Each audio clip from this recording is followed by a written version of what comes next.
My name is Bobby Childs from AdventuresInWhiskey.com. Thanks for watching. Today we're doing something really cool, a Lagavulin Showdown. We're looking at their 8, 12, and 16-year-old expressions. The 8-year-old is a one-time release in honor of the distillery's 200th anniversary. The 12-year-old is an annual release. It comes out every fall as part of Diageo's special releases. It's cask strength. And their 16-year-old is the standard release. It's the one you find everywhere. So let's get right to it. Start off with the 8.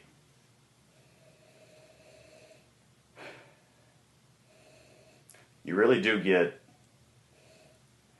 a vibrancy. It is young whiskey.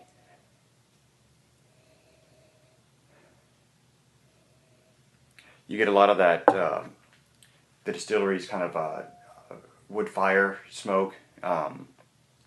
You get some tropical fruit. You get a little bit of a caramel or a toffee note from the barrel. Not a lot. And like I mentioned before, it's vibrant. There's a little bit of a sweet malt character here. It's really nice. Now the 12. It smells sweeter right off the bat. That barrel influence, the toffee note, the caramel note, a little bit more vanilla, and you start to get some of that oak. The tropical fruit notes are a little bit higher, or a little bit more prevalent, I should say. And there's a nice herbal note there too. And after the 16.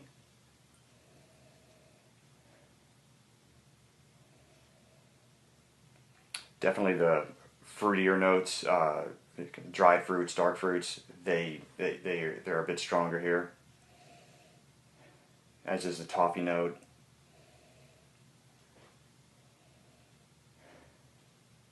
Overall smells just kind of, and I use these terms for taste normally, but it smells richer. Compared to the other two. It's like the intensity of the smoke wears down, whereas the richness increases with age. Let's get to the tasting. The 8-year-old.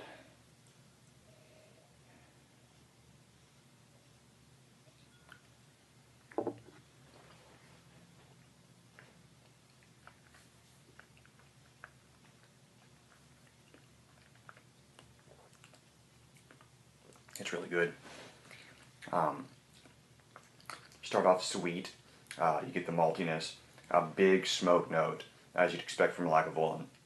If you thought the 16-year-old was smoky, try the 8.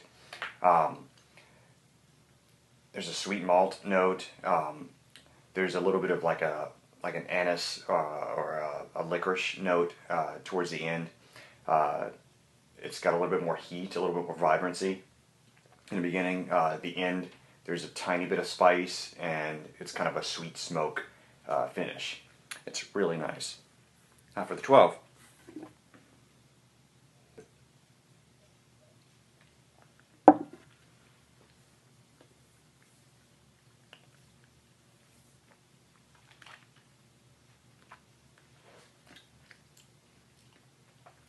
It's initially sweeter. Think caramel sweetness, a lot of the sweetness and the spiciness from the barrel, from the wood. So a little bit of cinnamon up front, like kind of a rich caramel. The smoke note is there, just a little bit less so than the 8. There's a nice herbal note. There's kind of a toasted grain note throughout. So the finish does carry kind of a fruity sweetness. Not as much as the Distiller's Edition that's finished in sherry casks, but it's there. Think like berries, cranberries, blueberries. There's also the smoke note continues on from the palate to the finish, and there's just a little bit more spice on the finish. It's really nice. And now for the 16. They do add coloring to it. I don't know if they add coloring to the other ones, but it's very noticeable here.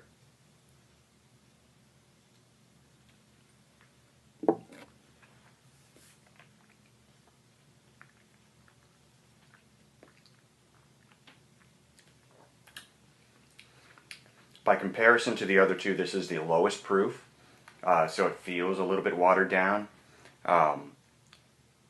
but it's also the richest of the three.